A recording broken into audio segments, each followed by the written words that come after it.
Awal perjalanan seorang anak yatim di sebuah desa kecil di pesisir selatan Jawa, hiduplah seorang anak yatim bernama Adi. Sejak ayahnya meninggal dalam kecelakaan laut, Adi hidup sederhana bersama ibunya yang bekerja sebagai penjual bunga di pasar. Meski hidup dalam keterbatasan, Adi adalah anak yang rajin, penyayang, dan selalu membantu ibunya. Setiap hari, Adi membantu ibunya memetik bunga di kebun kecil mereka.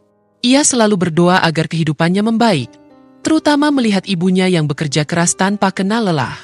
Hingga suatu hari, sebuah kejadian misterius mengubah hidupnya. Mimpi yang mengundang tanda tanya pada suatu malam, Adi bermimpi aneh. Dalam mimpinya, ia berada di tepi pantai yang sangat indah dengan pasir putih berkilau. Dari kejauhan, ia melihat seorang wanita berpakaian hijau berkilauan. Wanita itu tersenyum lembut dan berkata, "Jangan takut, Nak. Kebaikan hatimu akan mendapat balasan yang layak." Ketika Adi terbangun, hatinya diliputi rasa penasaran. Ia menceritakan mimpinya kepada ibunya. Ibunya terdiam sejenak lalu berkata, "Mungkin itu pertanda baik. Jangan lupa selalu berbuat baik dan berdoa." Menemukan kain hijau misterius keesokan harinya, saat membantu ibunya mengumpulkan bunga di tepi hutan dekat pantai, Adi menemukan sepotong kain hijau yang sangat halus dan wangi. Kain itu seperti berkilauan di bawah sinar matahari. Merasa penasaran, Adi membawa kain tersebut pulang. Sejak saat itu, kehidupan mereka perlahan berubah. Dagangan ibunya menjadi lebih laris dari sebelumnya. Setiap bunga yang mereka jual terasa lebih harum dan menarik banyak pembeli. Adi merasa ada sesuatu yang ajaib dari kain hijau tersebut. Pertemuan di pantai selatan suatu malam, Adi merasa terpanggil untuk kembali ke pantai tempat ia menemukan kain hijau. Di sana, ombak berdesir lembut seakan memanggil namanya. Tanpa rasa takut, Adi berjalan menuju tepi air. Tiba-tiba, seorang wanita cantik berpakaian hijau muncul dari tengah lautan. "Adi, aku adalah Nyi Roro Kidul," ujar wanita itu dengan suara lembut. "Kebaikan hatimu telah sampai kepadaku.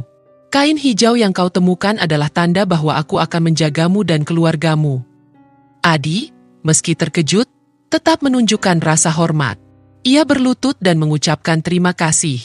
Nyi Roro Kidul lalu memberikan sebuah batu giok kecil berwarna hijau terang. "Selama kau menjaga kebaikan hati dan tidak serakah, batu ini akan membawamu pada keberuntungan," pesannya sebelum menghilang di balik ombak. Keberuntungan yang datang bertubi-tubi sejak menerima batu giok tersebut. Kehidupan Adi dan ibunya berubah drastis. Dagangan mereka semakin laris, dan seorang dermawan yang terkesan dengan kerajinan Adi membiayai pendidikannya hingga ke jenjang yang lebih tinggi. Adi tidak pernah melupakan pesan Nyi Roro Kidul. Ia menggunakan keberuntungan yang diterimanya untuk membantu sesama. Ia membangun rumah singgah bagi anak-anak yatim di desanya dan memberikan bantuan bagi mereka yang membutuhkan. Ujian keserakahan namun, di puncak kesuksesannya, Adi dihadapkan pada ujian besar. Seorang pengusaha kaya menawarkan harga tinggi untuk batu giok pemberian Nyi Roro Kidul. Meskipun tergoda, Adi teringat pesan bahwa keberuntungan hanya akan bertahan selama ia tidak serakah.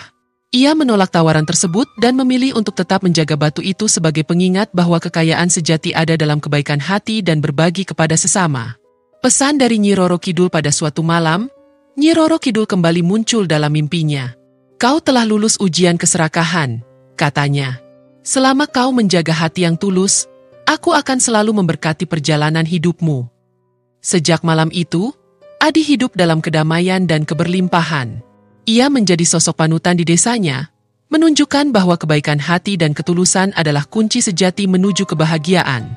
Kesimpulan, makna di balik hadiah misterius kisah nyata Adi mengajarkan kita bahwa kebaikan hati tidak pernah sia-sia.